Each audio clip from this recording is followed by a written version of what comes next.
Hi, this is doctor Raman और आज हम बात करेंगे ब्लैक फंगस, जो सबसे बड़ा एपिडेमिक फैल रहा है कोविड-19 वायरस के इन्फेक्शन के बाद। अब ये जो ब्लैक फंगस है, ये है क्या? ये एक फैमिली ऑफ मोल्ड से बिलोंग करता है, मतलब ये एक फंगस है। नॉर्मली फंगस जो है ये हमारे एयर में प्रेजेंट है, सॉइल में मतलब मिट्टी में प्रेजेंट है, और जैसे सड़े हुए वेजिटेबल्स या फ्रूट्स होते हैं ये उनमें ग्रो करता है। और अगर कोई हेल्दी ह्यूमन बीइंग है तो उसके नोज़ में भी ये मिल सकता है नॉर्मल हेल्दी ह्यूमन बीइंग के, और उनको ये बिल्कुल भी कोई तकलीफ नहीं करता है। अब ये ब्लैक फंगस इतना फैल क्यों रहा है और किन मरीजों में ये ज़्यादा हो रहा है? ये जो सिवियरली इल कोविड-19 वायरस के पेशेंट्स हैं, जो बहुत ही टाइम से ऑक्सीजन पे हैं या ऑक्सीजनेटेड हैं, वो मॉइस्ट एनवायरनमेंट में हैं, उनमें ये सबसे ज़्यादा ब्लैक फंगस फैल रहा है। ब्लैक फंगस की बीमारी हमें मिल रही है।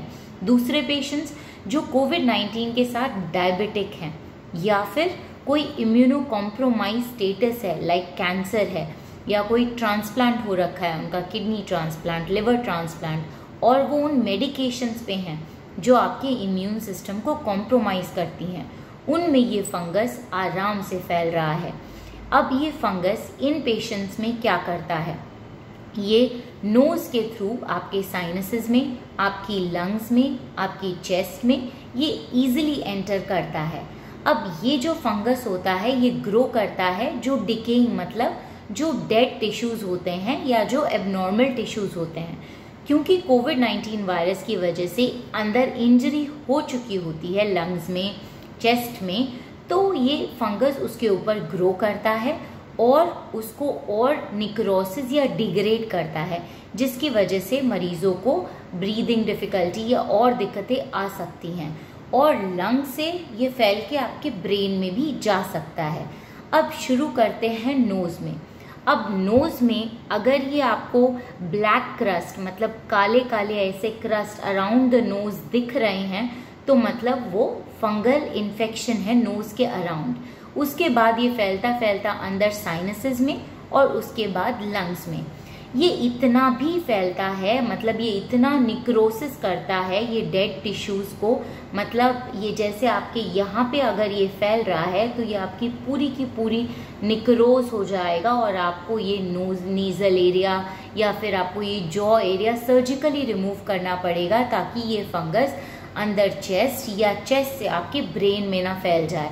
क्योंकि अगर ये चेस्ट में फैलता है, और चेस्ट में तो बिकॉज कोविड-19 वायरस की इन्फेक्शन की वजह से ऑलरेडी एबनॉर्मेलिटीज़ हैं या डैमेज टिश्यूज़ हैं, तो वहाँ पे जाके इसके एबनॉर्मल ग्रोथ के बहुत ज़्यादा चांसेस होते हैं। और अगर ब्रेन में ये फैला, मतलब चेस्ट के बाद अगर ब्रेन में गया, तो ब्रेन में जाके ये नर्व्स जो ब्रेन की होती हैं उनमें इन्फ्लेमेशन करता है, रेडनेस करता है, तो पेशेंट्स को हेडेक्स, बहुत सिवियर हेडेक्स होते हैं, उनको दौरे भी पड़ सकते हैं, और उसके बाद उनको मेमोरी लॉस, मतलब उनकी याददाश्त कमज़ोर हो सकती है, या और दिक्कतें भी आ सकती हैं। कॉग्निटिव फंक्शंस जो ब्रेन के होते हैं वो भी स्लो डाउन कर सकते हैं।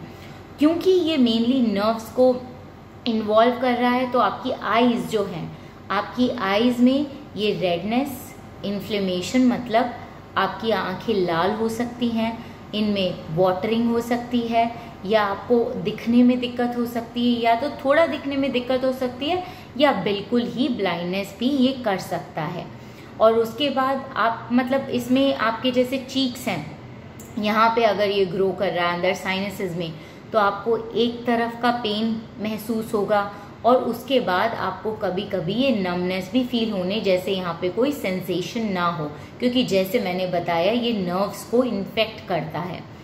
अब अगर ये फंगस फैल रहा है और कोविड-19 वायरस के इन्फेक्शन के बाद फैल रहा है, तो क्यों फैल रहा है ऐसा? क्योंकि हम कोविड-19 वायरस में सिवियर पेशेंट्स में स्टेरॉइड्स का यूज़ कर रहे हैं।